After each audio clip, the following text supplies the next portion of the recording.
ምን ያህል ፈሳሽ ሳሙና ማምረቻ ማሰልጠኛ እንዳላቸውም አስጎብኝተውናል። ምን ያህል ፈሳሽ ሳሙና ማምረቻ ለየት የሚያደርጋቸው ዘመናዊ የሆነ ላብራቶሪና ጥሬ ዕቃዎች መኖራቸው ነው። በቢሮአቸው ሄደን እንደተመለከትነው ምን ያህል ፈሳሽ ሳሙና ከማምረቻ ውጪ ማሰልጠኛ እንዳላቸውም ሲያሳዩን ቆይተዋል። ምን ያህል ፈሳሽ ሳሙና ማምረቻ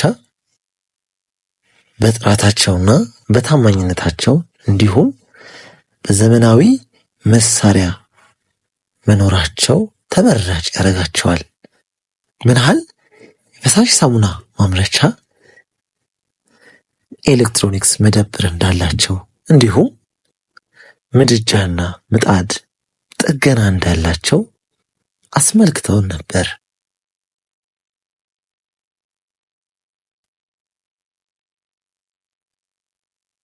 የዕጣን ሽያጭም መጀመራቸው ምን ያህልን ለየት የሚያደርገው መሆኑን ተገንዝበናል። መልካም። ስሜ መሐመድ ይባላል። የምንአድ መስራችና ስራ አስኪያጅ ነኝ። መርሃ ከተጀመረ 1 ዓመት ከምናምን አካባቢ ነው። አምና መስከረም አካባቢ ጀመርነው። ወደ ተግባር የገባው ጥቅምት 11 ቀን ስንጀምር ትንሽ የሆነች ክላስ ነበረች። ላፕቶፕ ከሆነ ቦታ እያመጣን እንሸጥ ነበር። ከዛ በኋላ ለምንኛዋን አመርተን አንጀምርም በሚል ወደ ህዳር አካባቢ ከአንድ ወር ቆይታ በኋላ የራሳችን ፕሮዳክት መጀመሪያ የተቀጠ ቦታ ላይ ጀመርነው። ትንሽ ወደ 60,000 አካባቢ መነሻ ከፍሳ አድርገን ጀመርነው። ከዛ በመቀጠል ትንሽ ከሰራም በኋላ ከፍ ሌላ ፕላን ሸጥት ሁሉ ስንጀምር ያው የሰንስ እያወጣ ህግ ጠበቅን ማሽመታሽ ነገር እንዳይመጣ። ከዛ እንግዲህ እዚህ 1 ዓመት ባልሞላ ጊዜ ወደዚህ የመጣ ነው። ዋናው ማሳየት የምንፈልገው ብዙ ሰዎች የዚህን ስራ አዋጭነት ትርፋማ ወይ አዋጭ ነው ወይ ግብአቱ ይገኛል ወይ የሚሉት መልስ ለመስጠት ነው።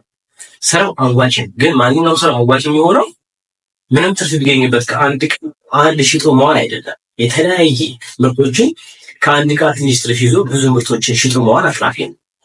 እኛ ጋር ብዙ ስልጠናዎች አሉ። ኮስሞቲክስ በሙሉ ዲተርጀንት በሙሉ እናሰለጥናለን። እናም ጥሬ ዕቃው ይገኛል ወይ ለሚል ጥያቄ፣ አዎ ጥሬ ዕቃው ይገኛል። አትራፊ ነው ወይ? አትራፊ ነው። በምን ያክል ካልተባለ ፈሳሽ ሳሙና ከ1 ሊትር ከ30 ብር እስከ 40 ብር ይገኝበታል። ታሽጎ ሲሸጥ በቅጂ ከሆነ ከ15 ብር ያላነሰ በ1 ሊትር ይገኝበታል። ያ ማለት አትራፊ ነው ማለት ነው። ጥሬ ዕቃው እንደልብ ከተገኘ ከ1 ሊትር 30 ብር ከተገኘበት ያ ሰው በቀን 100 ሊትር ሽጦ ቢሆን ምን ያክል እንደሚያተርፍ ሂሳብ ባለቤት ይሰራል ማለት ነው።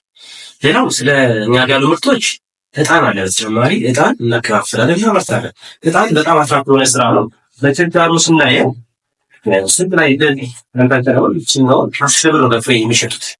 እኛ ይችኛዋን በፍሬ ለሰው የምናስረክበው 20 እሺ እንደሚወስድ ሰው 4 ብር ከ50፣ ከ20 በላይ ከሆነ 4 ብር፣ ከ20 በታች ከሆነ ግን 5 ብር በፍሬ ይሸጣል።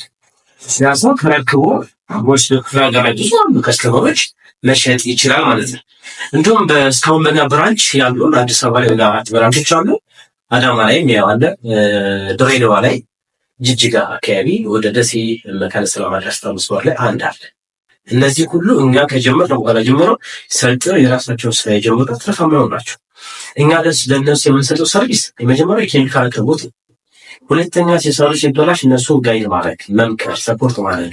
ኬሚካል ሲቀያየር ፎርሙሌሽን አሁን በቀያየር ሌላው እኛ ሰልጣኝ እኛ ጋር ሲመጣ ያገኛቸው የሚገቡ ጥቅሞች አሉ። መሰልጠን ብቻ ሳይሆን ኬሚካል ማቅረብ፣ ከተበላሸ ገዳኛውን ማስተካከል የኛ ስራ።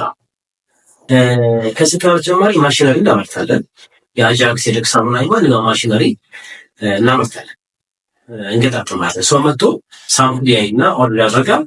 ሌሎቹ እንደዚህ እንደላሉ እንደምና ማሽኖቹ ሽያጭ አይደለም። ሰው መጥቶ በሚፈልገው መጠን አዞን የሚሄድ ለምሳሌ ደግ ሳሙና ከ650 ሺህ እስከ 850 ሺህ የሚፈጅ ማሽን። ያ ማለት መጥቶ ራሱ በሚፈልገው ብረት በሚፈልገው አቅም በሚፈልገው ለምሳሌ ስሪትና ሲንግል ያለው እሱም መጥቶ እንደቆጣ እንደወራት ጉልበት አዞ አሰብ ይሄዳል ማለት። ስለዚህ ሳሙና በተመለከተ ኬሚካል አቅርቦት፣ ምክር አገልግሎት፣ ስልጠና፣ ማሽነሪ አቅርቦት እንሰጣለን። ከዛ ማለት የገበያ ትስስሩን የምንሰራው ብዙ ሰዎች ወላይና ብዙ ሲያዙ ከዛ ለኛ ከሰለጠነ ዙሪያ ሰጥተን ሽያጭ እንሰጣለን። ስልጠና በሶስት አይነት መንገድ ይሰጣል። አንደኛው ሰዎች በአካል መጥተው የምክር አገልግሎት ወስደው የሚሰለጥኑ ስልጠና ሲሆን፣ ሁለተኛው ሳይመጡ በኦንላይን የሚሰለጥኑ ስልጠና ነው።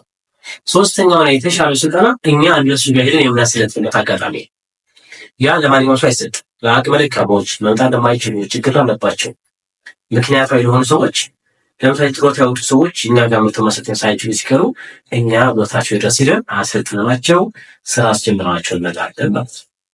ስልጠናን በተመለከተ ከየትኛው የትኛው እንደታደገ መጀመሪያ የተከፈተው ብራንች የትኛው እንደሆነ ያንዳል ነገር መጀመሪያ ሲከፈት ይህን ስራ ሁለቱ ነበር የከፈት ነው።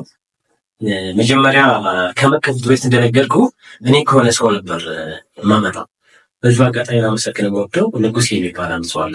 ጀሞ 3 ሰይዳ ሲንጀር ባሪው ቤላ ሳሙና ባለቤት የቤላ ሳሙና ባለቤት ነው። መጀመሪያ ሲጀመር እሱ ጋር ባንድ ተቋም እንሰራ ነበር። ሀሳቡን ሰጠኝ። ከሱ የሆነ አንድ ሁለት ዙር በጀሪካዎች አመጣሁ ነው መሸጥ ጀመርኩ። ለዚህ መነሳ ምክንያት እሱ ላመሰግነው እወዳለሁ። ከዛ በኋላ አንድ እህታችን ዱባይ የምትኖር መሪ የምትባል እሷ ጋር ሀሳብ ሊሸጥ አድርገው የሆነ ብር አመጣን። እኔ ሀሳብ እሷ ገንዘብ አመጣች። ሞከረን 60 ሺህ አካባቢ ጀምረን እዚህ ደረሰ። መጀመሪያ የተከፈተችው ሌላ ሱቅ ነች፣ አሁን አልነበረችም፣ ትንሽ ነች። ከዛ ቀጥሎ መጀመሪያ የተቀረጸው ማንጎ ሰፈር ላይ ያለው ሱቅ ተከፈተ። ከዛ ከተወሰነ ወር በኋላ ደግሞ ደረጃ አካባቢ ተከፈተ።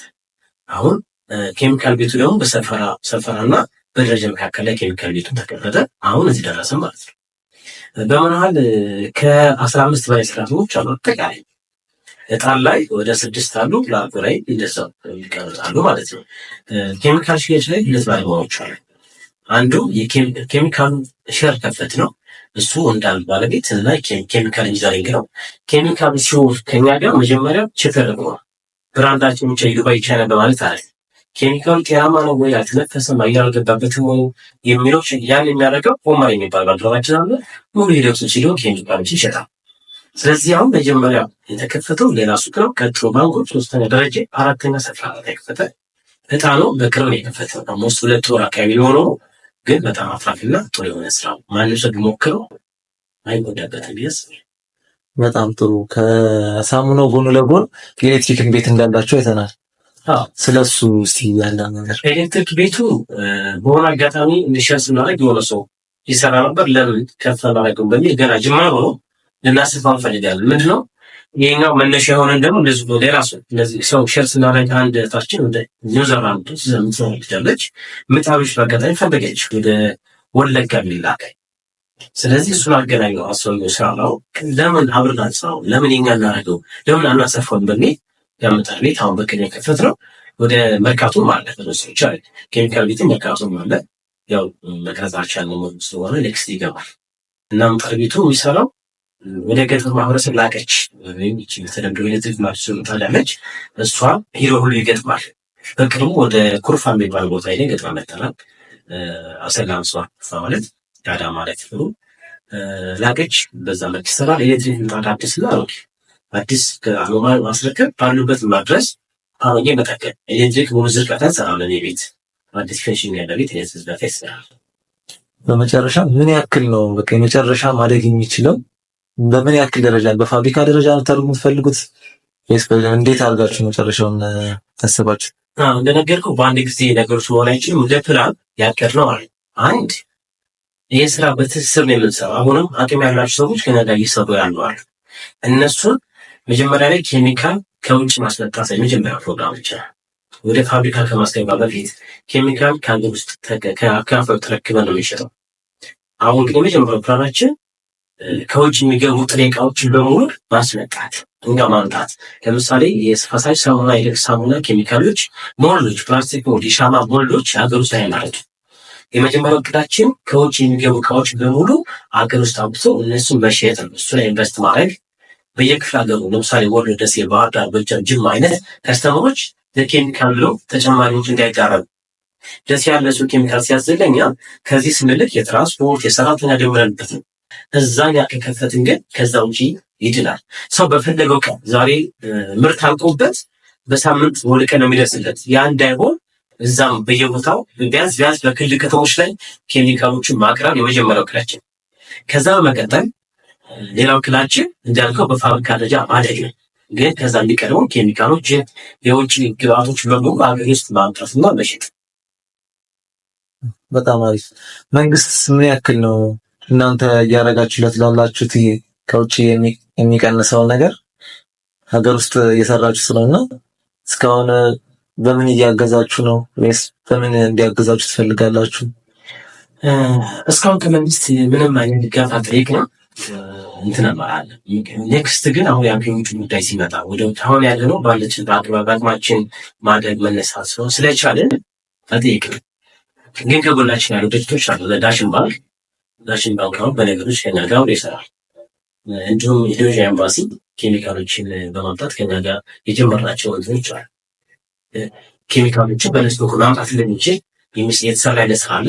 ዳሽን ባንክ ደግሞ በአቅም ጉዳይ የብር ብድር ሊሆን ይችላል፣ ሌሎች መኪና መግዛት ሊሆን ይችላል። እነሱ ላይ ይሰራል። ግን ከመንግስት እስካሁን ስላላስፈለገ ሊሆን ይችላል። ወደፊት በፋብሪካ ደረጃ ወይም ኤክስፖርት ኢምፖርት ሲጀመር ያኔ የምናየው ነገር ነው።